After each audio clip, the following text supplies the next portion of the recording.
বলিউডের শিল্পী, নির্মাতা ও কলাকুশলীদের সম্মান জানাতে দেওয়া হয় ফিল্মফেয়ার পুরস্কার।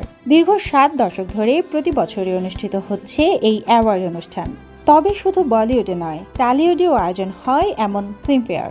ভারতীয় বাংলা সিনেমাকে স্বীকৃতি দেওয়ার জন্য চালু হয়েছে জয় ফিল্মফেয়ার অ্যাওয়ার্ডস বাংলা। আগামী 18 মার্চ কলকাতায় বসতে চলেছে এই আসর।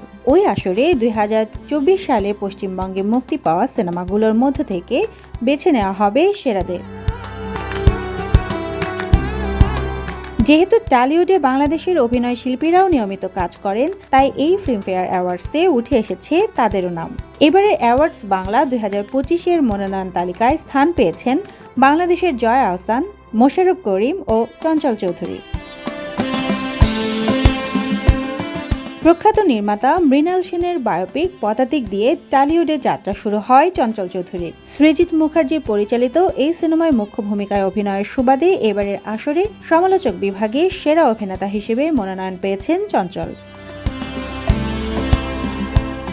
এদিকে একই বিভাগে মনোনয়ন পেয়েছেন মোশাররফ করিম। অর্থাৎ বাংলাদেশি অভিনেতা হিসেবে চঞ্চল চৌধুরী ও মোশাররফ করিম দুজনের যে কেউ হাসতে পারেন বিজয়ের হাসি। ব্রাত্য বসু পরিচালিত হুব্বায় অভিনয়ের জন্য মনোনয়ন পেয়েছেন মোশাররফ। এ সিনেমায় তিনি অভিনয় করেছেন হুব্বা শ্যামল নামের এক গ্যাংস্টারের ভূমিকায়। প্রতি বছরই ফিল্মফেয়ারের মঞ্চে নন্দিত অভিনেত্রী জয়া আহসানের থাকে সরব উপস্থিতি। এবারের আসরে ভূতপুরি সিনেমায় অভিনয়ের জন্য সেরা অভিনেত্রী বিভাগে মনোনয়ন পেয়েছেন তিনি। Desk report, Deshkal news.